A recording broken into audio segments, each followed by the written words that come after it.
सभी को जय सिया राम।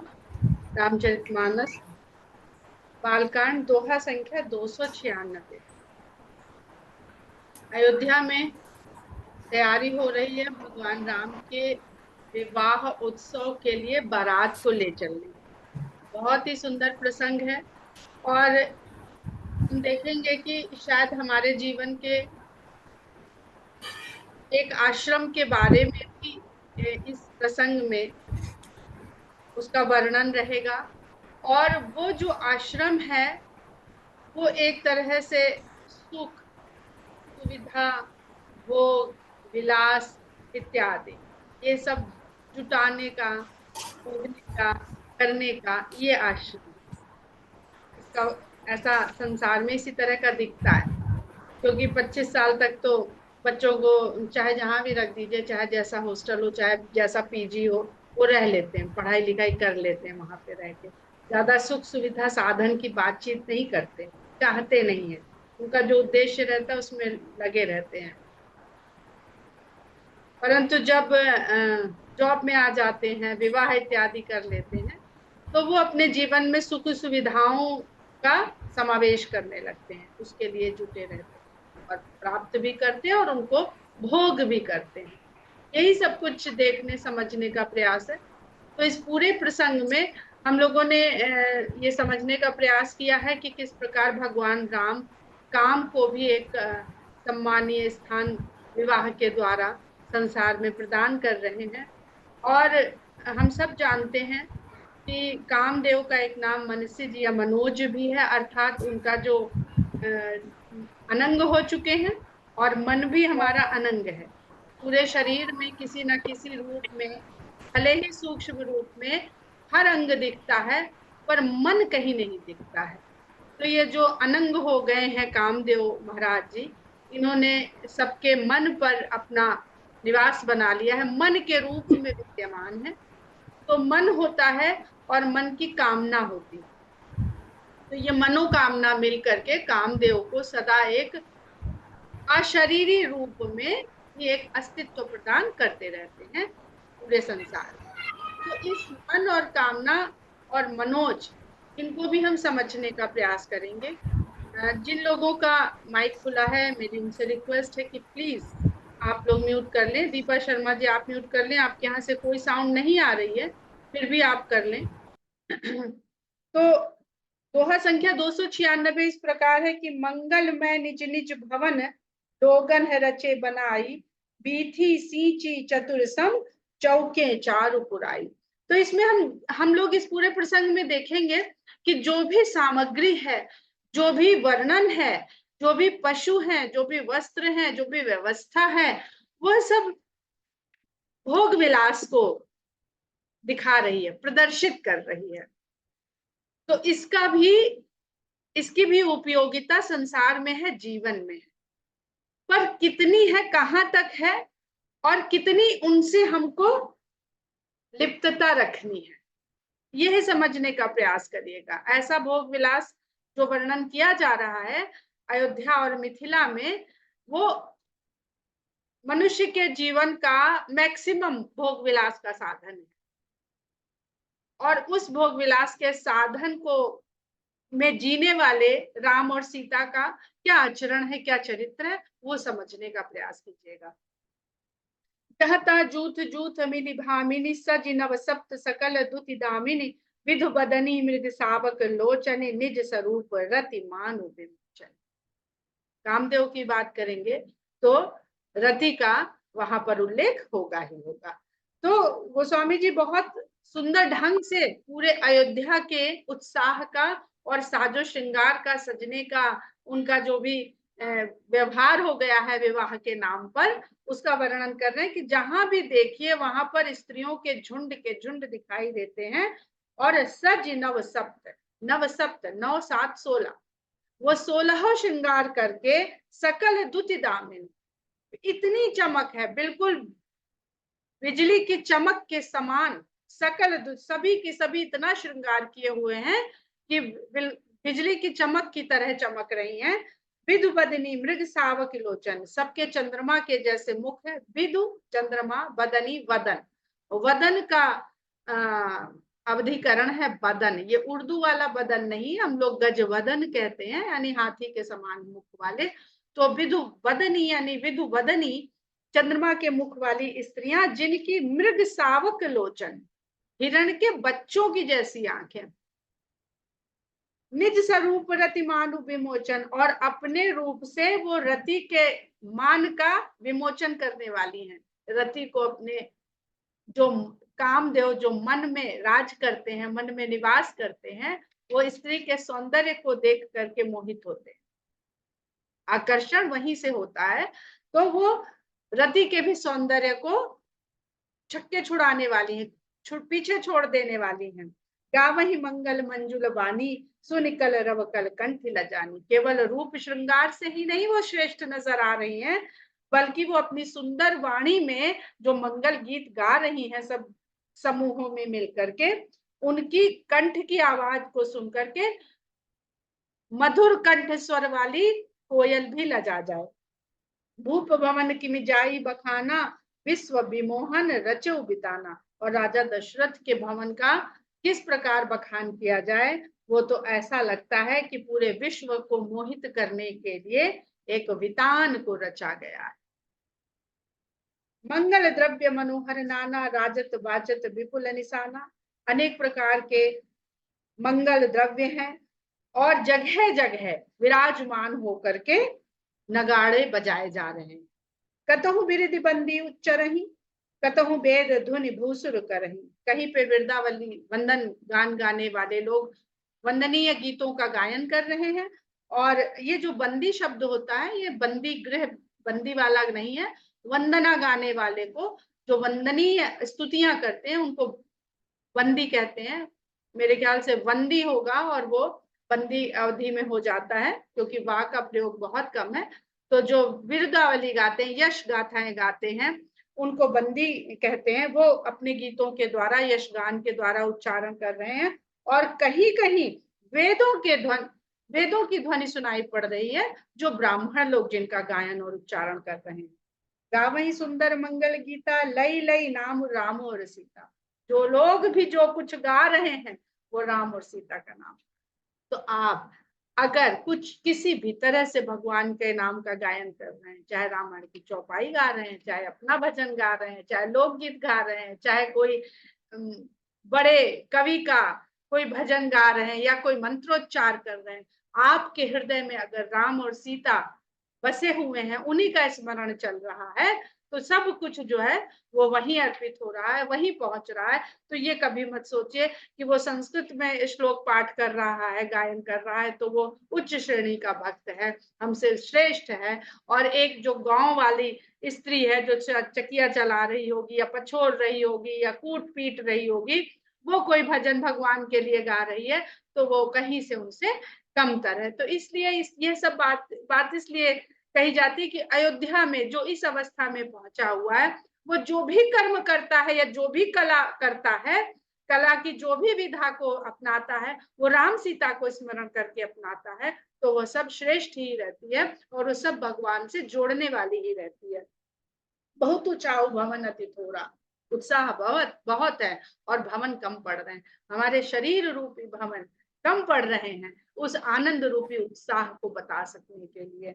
मानो हुमा की चला चकोरा, कोई घर के अंदर है ही नहीं, सब बाहर निकल पड़े हैं उत्साह के मारे। तो ऐसा लग रहा है कि उत्साह इतना बढ़ गया है कि भवन में समिट नहीं पा रहा है, इसलिए वो बाहर आ आके अयोध्या के सब जगह, नगर गलियों में, चौक में, बाजारों में, सब जगह दिखाई, और सब सजे धजे हुए।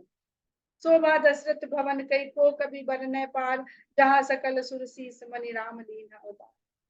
दशरथ जी के भवन की शोभा का वर्णन कभी नहीं कर सकता है, क्योंकि जहां सभी देवताओं के शीश पर विराजमान मणि के समान राम ने अवतार लिया है जिस भवन में, उस भवन की शोभा का वर्णन कोई कैसे कर सकता है।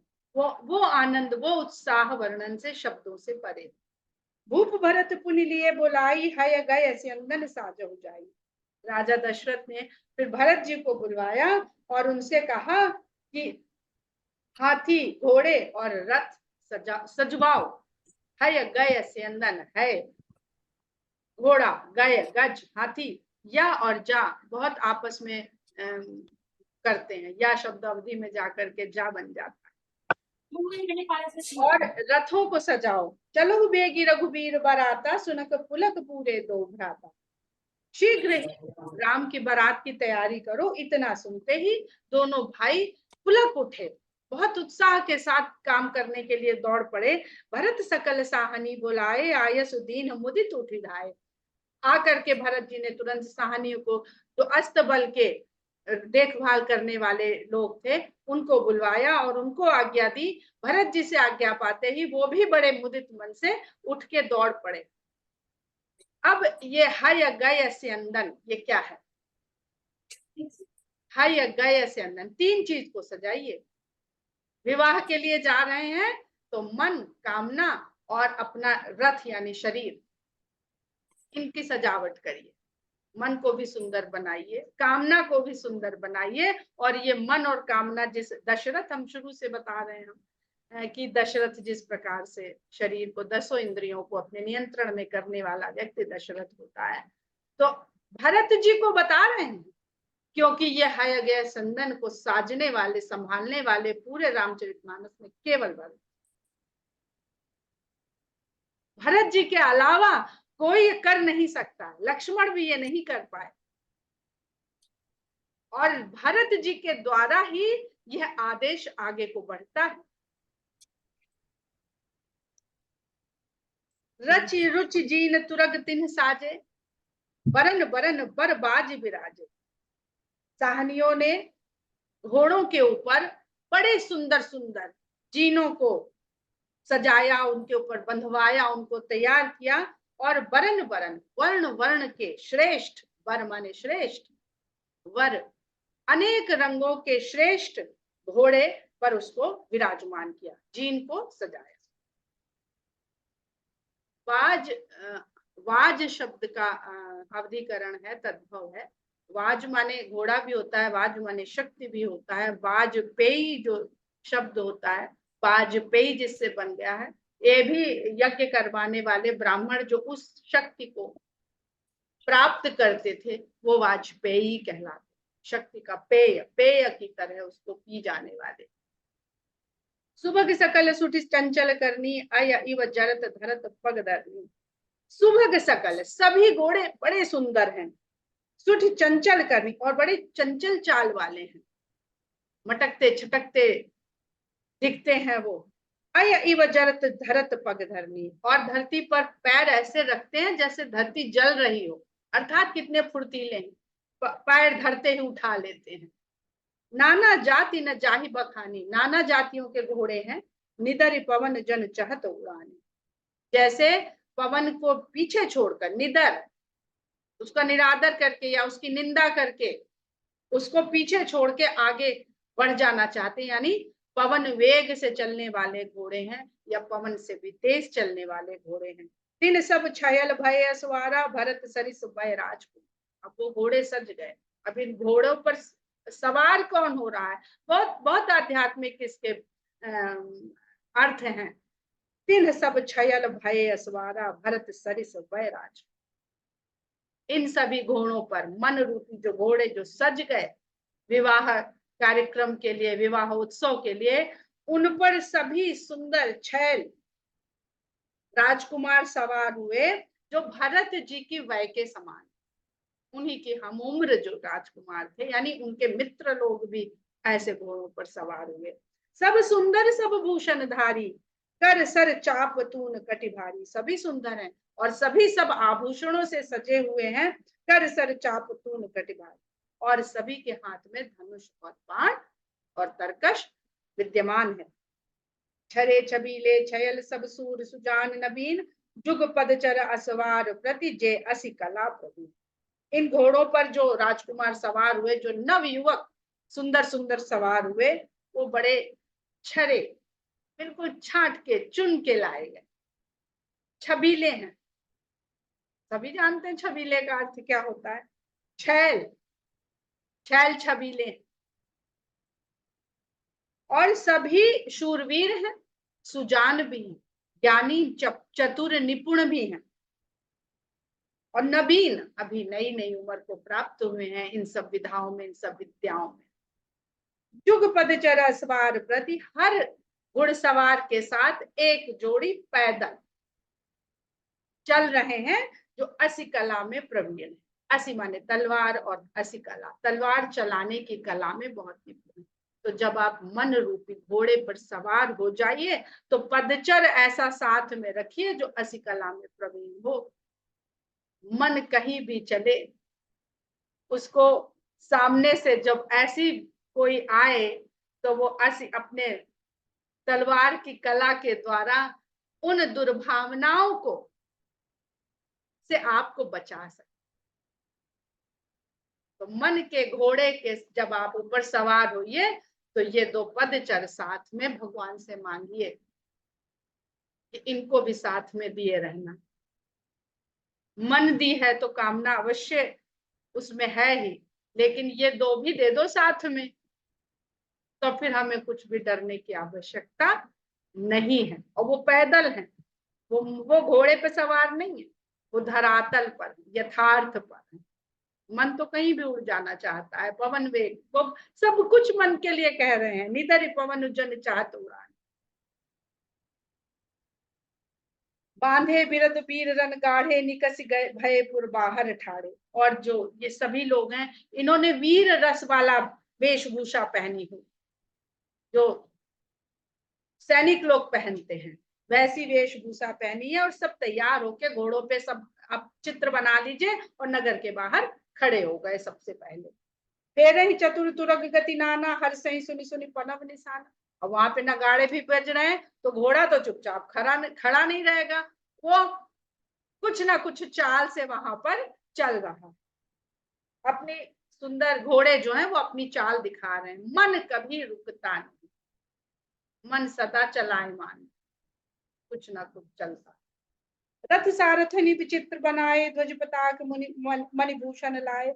और सारथियों ने रथों की भी विचित्र सजावट करी, उनमें ध्वज पताकाएं और मणि आभूषणों से रथों को सजाया। लड़ियां माले के टाइप की सब उनसे, उनके द्वारा उनको सजाया गया। चमर चारु किंकिनी धुनि करही, भानु जान शोभा अपहरही। और रथों के भीतर चमर लगाए गए हैं, सुंदर चमर लगाए हैं, उसमें छोटी छोटी घंटियां लगी हुई हैं, तो वो बजती हैं।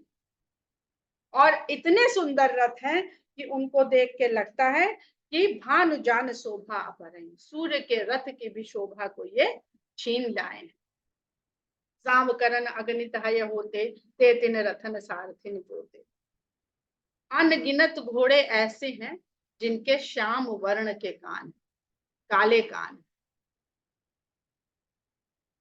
ते तिन रथन सारथिन जोते, सारथियों ने काले कान वाले सभी घोड़े रथ में लगा दिए। अब इसका आध्यात्मिक अर्थ अभी अभी हमको नहीं समझ में आ रहा है जरूर, इसलिए हम आगे बढ़ते हैं। सुंदर सकल अलंकृत सोहे, जिन्हीं बिलोकत मुनि मन मोहे। अब ये जब घोड़े उसमें लग गए हैं तो इनको देख, वो भी बहुत सुंदर अलंकारों से सजे हुए हैं, जिनको देख के मुनियों का मन भी मोहित हो। ऐसा रथ है कि इस मनरथ भी हो सकता है, उसको देख करके मुनियों का मन भी मोहित हो जाता है। ये आगे बहुत पढ़ेंगे कि मुनि लोग योग तप साधना सब छोड़ देना चाहते हैं कि राम के नाम का स्मरण मिल सके, उनके चरित्र का श्रवण मिल सके, उनके वर्णन का अवसर मिल सके, तो सब कुछ छोड़ने को तैयार। तो ये जो राम के विवाह के लिए रथ सज रहे हैं, तो मुनि लोग भी इसको देख करके आकर्षित हो जाते हैं कि ये जब तब साधना इससे बढ़िया है कि राम के विवाह का इस प्रकार हम देखें, सुने, वर्णन करें और इसमें शामिल हो सके। बहुत भाग्य की बात होती है कि इस प्रकार वर्णन करते पढ़ते हुए हम सब इसमें शामिल हैं, कहीं ना कहीं हम उसमें स्वयं को पा रहे हैं। सब देख रहे हैं ना इस दृश्य को, जब सब देख रहे हैं तो सब वहां पर उपस्थित है इस समय। के जल चल ही थल ही की नाई, टाप न बूढ़ बेग अधिकाई। जो जल पर भी ऐसे चलते हैं जैसे थल पर चल रहे हैं, ऐसी टेक्नोलॉजी से बने हुए रथ हैं वो। और टाप न बूढ़ बेग अधिकाई, वेग की अधिकता से उनकी जो टाप है वो पानी में डूबती नहीं, जो उसमें बैठे। अब ये मन रथ जब चलेगा इस संसार में, वेग से दौड़ेगा, तो संसार भव सागर का जो जल है वो, उसमें अगर आप राम और सीता के विवाह के लिए अर्थात उनके ही लिए अपने जीवन को समर्पित कर रहे हैं, तो कोई आपको छींटे भी नहीं मार सकेगा, डुबाना तो बहुत दूर की, छींटे भी नहीं मार पाएंगे आपके ऊपर दोष। अस्त्र शस्त्र सब साजु बनाई, रथी सारथिन लिए तिला। सभी अस्त्र और शस्त्रों को सजा करके सारथियों ने रथियों को बुलाया। चढ़ी चढ़ी रथ बाहिर नगर, लागी जुरन बरात, होत सगुन सुंदर सबही, जो जही कारज। रथों पर चढ़ चढ़ करके बारात नगर के बाहर जुटने लगी। और जो कोई भी किसी भी काम के लिए जाता है, तो जो शगुन होते हैं वो बड़े सुंदर होते हैं। हम लोग क्या, अब तो होता नहीं है, बचपन में जब छोटे छोटे थे शादी होती थी और कोई रस्म होने वाली होती थी, मंगल रस्म, तो दादी लोग और बुजुर्ग लोग ऐलान कर देते थे, भाई कोई छींकना पाटना नहीं, रोक लेना। तो इसलिए कि कोई अपशकुन हो रहा हो तो आप ना करें, उस पे नियंत्रण करें। और यहाँ पर बता रहे हैं कि अपने आप सब शकुन हो रहे हैं, जो भी शुभ शकुन है। कलित करी बरनी परी अबारी, कहीं न जाई जही भांति सब। सुंदर सुंदर हाथियों के ऊपर हौजे रखे गए, अंबारी रखी गई हैं, जो बहुत सुंदर सजावट के साथ उसके ऊपर धरी गई हैं। चले मत गज घंट बिराजी, मत वाले हाथी घंटी को, घंटियों से सजे हुए हैं। मनो सुभग सावन घन राजी, और ऐसा लगता है उनके चलने पर जैसे सावन के बादल गरज। तो मन भी आ गया और कामना भी आ गई और सब सजे। वाहन अब मन कामना और रथ, हय गय स्यंदन, तीनों का वर्णन गोस्वामी जी ने कर दिया है। वाहन अपर अनेक विधाना, शिविका सुभग सुखासन जाना। इनके अलावा भी अनेक प्रकार के वाहन हैं और बहुत सुंदर सुंदर पालकियां हैं, जो बैठने के जो उसमें स्थान है बनाए गए हैं वो बहुत आरामदायक हैं। दिन चढ़ी चले विप्र बर वृंदा, जन तनु धरे सकल सुध। उन पर, इन पालकियों पर ब्राह्मण लोग विराजमान हो रहे हैं। ऐसा लगता है कि वेद की श्रुतियों के छंद इन पालकियों पर विराजमान हो रहे हैं। तो जब मन और कामना और शरीर वैवाहिक कार्यक्रम जैसे उत्सवों के लिए आगे बढ़े, तो सबसे पहले सबसे आगे पालकी पर, जिसको अपने से कुछ करना नहीं है, वेद रूपी जो श्रुतियां हैं, जो छंद हैं, जो वेद वर्णित बातें हैं, उनको सबसे पहले विराजमान। आजकल क्या होता है, डीजे बजता है, जैसे ही आगे बारात चली तो सबसे आगे डीजे बजता है और गाता है कि तेरे लिए सिग्नल तोड़ ताड़ के आया दिल्ली वाली गर्लफ्रेंड छोड़ छाड़। ये कौन सा हम लोग अपने संस्कृति का निर्वहन कर रहे हैं। कम से कम विवाह उत्सव के लिए जाते समय सबको सुधरना चाहिए। हम एक की बात नहीं कर रहे, हम सब इसी में शामिल। मागध सूत बंदी गुण गायक, चले जान चढ़ी जो जही लायक।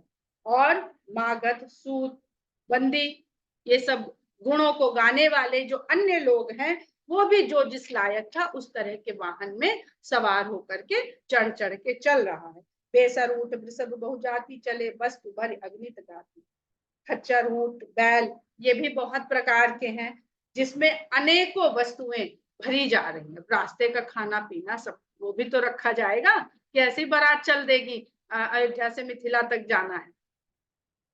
कोटिन कांवरी चले कहारा, करोड़ों कांवरों को धारण करने वाले कहार वहां पर हैं। विविध वस्तु को वर्णने पर, उन कांवरों में क्या क्या वस्तुएं हैं उसका वर्णन करने लगेंगे तो बाराती नहीं आगे बढ़ पाएगी। चले सकल सेवक समुदाय, निज निज साधु समाज बनाए। और सेवा करने वाले लोग भी अपने अपने साथ समाज के साथ में चल रहे हैं। सबके उर निर्भर हरस पूरित पुलक शरीर, कब ही देख बे नयन भरे राम लखन। और सबकी मनोकामना क्या है, मनोकामना एक ही कि सबके उर निर्भर हरस, सबके हृदय में जो हर्ष है, वो इतना भर गया है कि शरीर पुलकित हो गए हैं, और एक ही इच्छा सबके भीतर है कि कब राम और लक्ष्मण दोनों वीरों को नयन भर के देखें। गरजई गंज घटा धुनि घोरा रथ रव बाज हिंस चहु। हाथियों के ऊपर जो घंटे लगे हैं और हाथियों की जो आवाज है वो गर्जन की घनघोर ध्वनि कर रही है, रथ का शोर अलग हो रहा है और घोड़ों की हिन हिनाहट चारों ओर फैल रही है। निदर घन ही घुरमरही निशाना निज पराई कछ सुनई न काना। नगाड़े बज रहे हैं, उनकी जो गूंज है वो बादल की घनघनाहट को भी फीका कर रही है, और निज पर आई, अपना कहा और सामने वाले का कहा कुछ सुनाई नहीं दे रहा कान को। निज पराई कछ सुनिए न कहा। महावीर भूपति के द्वारे रज हुई जाई पसान पबार। राजा दशरथ के द्वार पर इतनी भीड़ हो गई है कि अगर पत्थर डाल दिया जाए तो पिस के धूल हो जाए। इस अवस्था में अगर हम रहते हैं तो जो पत्थर रूपी रोड़े हैं ना, चट्टाने, ये सब रुकावट है। भगवान के नाम के आनंद में, भगवान के विवाह के आनंद में अगर हम डूबे रहते हैं, उस प्रसंग में खोए रहते हैं, तो इस संसार के बड़े से बड़े रोड़े, चट्टान, पत्थर वो धूल के समान हो जाते। बहुत इस तरह की चौपाइयां तुलसीदास जी ने कही ना कि उनको रज सम है। तो ये रज बनता कैसे है, वो पाषाण ब्रज बनते कैसे, ऐसे बनते, उन्होंने तरीका भी बता दिया है। चढ़ी अटारी ने देखा ही नारी लिए आरती मंगल थारी।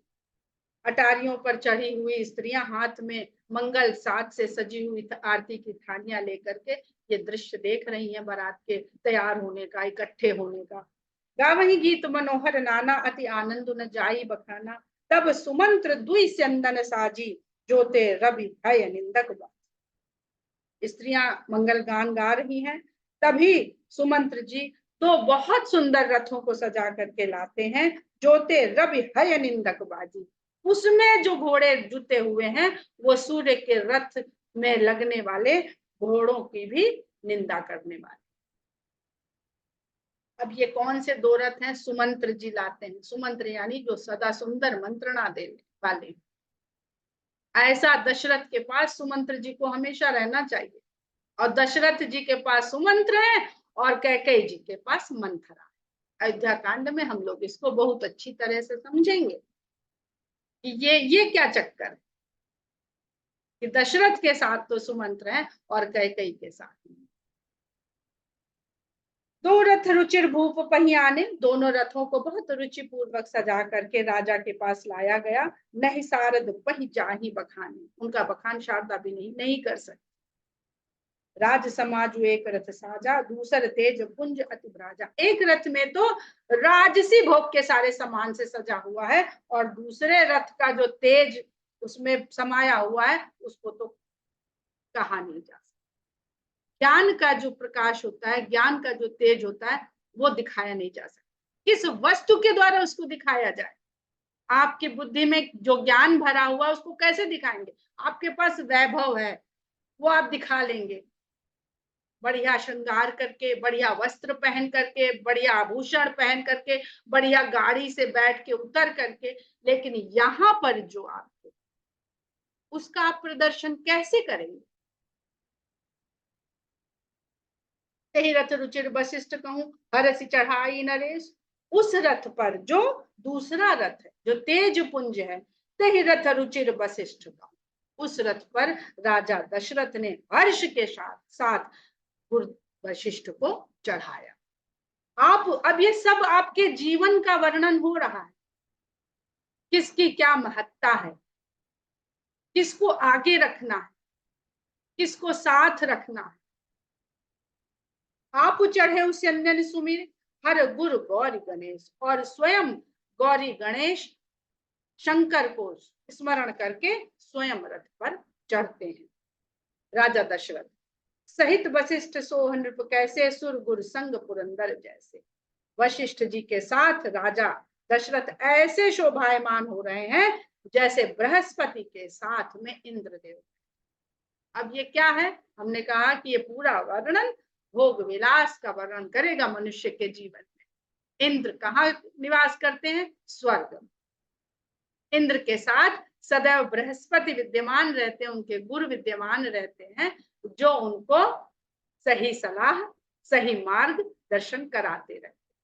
तो इस समय दशरथ जी वैसे ही विराजमान है, वैसे ही दिख रहे हैं। उस तेज पुंज रथ में गुरु वशिष्ठ और दशरथ जी विद्यमान है।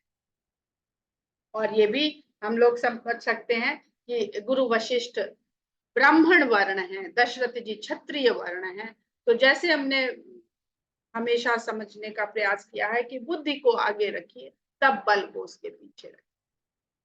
दोनों का महत्व बराबर है संसार में, पर बुद्धि को सदा गुरु के रूप में आगे रहना चाहिए, ऊपर रहना चाहिए।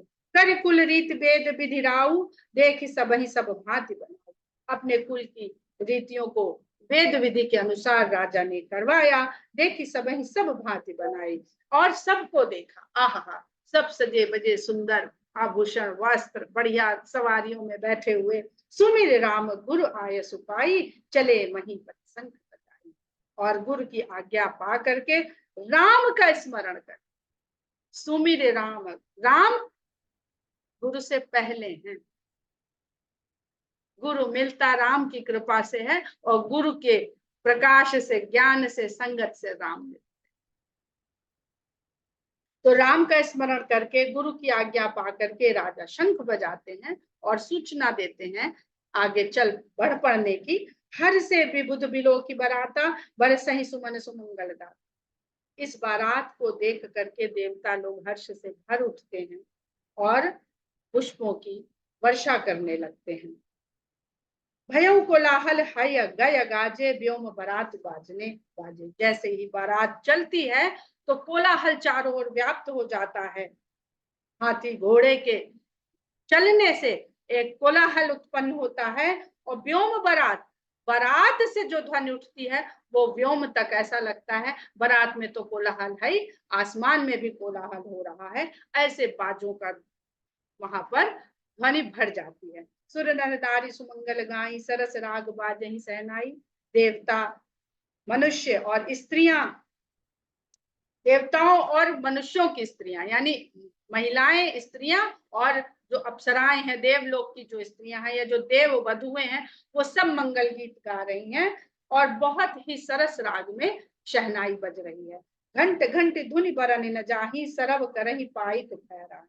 घंटे की ध्वनि का वर्णन नहीं करते बनता, सब एक सिंक्रोनाइजेशन में है। ये नहीं कि डीजे अलग बज रहा है, ढोल अलग बज रहा है, लोकगीत अलग बज रहा है, सब में एक सिंक्रोनाइजेशन है। और सर्व कर ही पाई को फहराई, बारात के साथ साथ जो करतब करने वाले नौजवान हैं वो करतब करते हुए ऐसे आगे बढ़ रहे हैं, जैसे लग रहा है आकाश में झंडे फहरा रहे हैं। वो इतनी फुर्ती के साथ जमीन से कूद कूद के उछल के करतब कर रहे हैं। करई विदूषक कौतुक नाना, हास कुशल कल गान सुजाना। और बारात के साथ में विदूषक भी चल रहे हैं, जो हास परिहास मजाकियां करतब करते हुए चल रहे हैं, जिसको देख देख के लोग बड़े मजे ले रहे हैं। तुरग नचा वही कुंवर बर, अकर मृदंग निशान, नागर नट चित वही चकित, डगहि ताल बना। इस दोहे पर हम लोग विराम लेते हैं। जय सिया राम। कल यहीं से आरंभ करें।